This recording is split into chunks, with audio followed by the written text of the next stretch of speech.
Exodus 10. Then the Lord said to Moses, Go to Pharaoh, for I have hardened his heart, and the hearts of his officials, so that I may perform these signs of mine among them, that you may tell your children and grandchildren how I dealt harshly with the Egyptians, and how I performed my signs among them, and that you may know that I am the Lord. So Moses and Aaron went to Pharaoh and said to him, This is what the Lord, the God of the Hebrews, says, How long will you refuse to humble yourself before me? Let my people go, so that they may worship me. If you refuse to let them go, I will bring locusts into your country tomorrow. They will cover the face of the ground so that it cannot be seen. They will devour what little you have left after the hail, including every tree that is growing in your fields.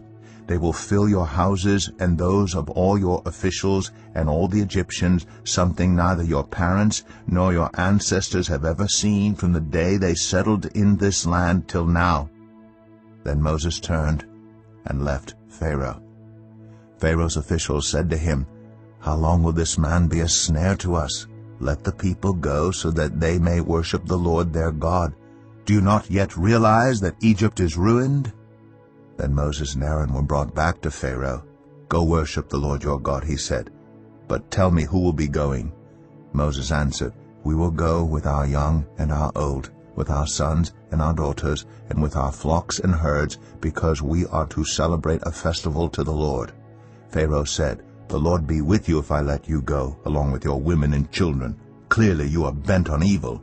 No, have only the men go and worship the Lord, since that's what you've been asking for. Then Moses and Aaron were driven out of Pharaoh's presence.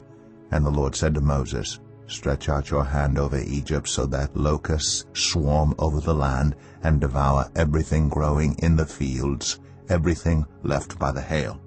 So Moses stretched out his staff over Egypt, and the Lord made an east wind blow across the land all that day and all that night. By morning the wind had brought the locusts. They invaded all Egypt and settled down in every area of the country in great numbers. Never before had there been such a plague of locusts, nor will there ever be again. They covered all the ground until it was black. They devoured all that was left after the hail, everything growing in the fields, and the fruit on the trees. Nothing green remained on tree or plant in all the land of Egypt. Pharaoh quickly summoned Moses and Aaron and said, I have sinned against the Lord your God and against you. Now forgive my sin once more, and pray to the Lord your God to take this deadly plague away from me. Moses left Pharaoh and prayed to the Lord. And the Lord changed the wind to a very strong west wind, which caught up the locusts and carried them into the Red Sea. Not a locust was left anywhere in Egypt. But the Lord hardened Pharaoh's heart, and he would not let the Israelites go. Then the Lord said to Moses, Stretch out your hand toward the sky, so that darkness spreads over Egypt, darkness that can be felt. So Moses stretched out his hand toward the sky, and total darkness covered all Egypt for 3 days. No one could see anyone else or move about for 3 days. Yet all the Israelites had light in the places where they lived.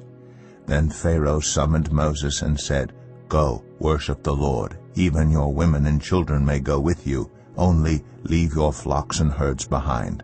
But Moses said, You must allow us to have sacrifices and burnt offerings to present to the Lord our God. Our livestock too must go with us. Not a hoof is to be left behind. We have to use some of them in worshiping the Lord our God. And until we get there we will not know what we are to use to worship the Lord. But the Lord hardened Pharaoh's heart, and he was not willing to let them go. Pharaoh said to Moses, Get out of my sight. Make sure you do not appear before me again. The day you see my face, you will die. Just as you say, Moses replied, I will never appear before you again.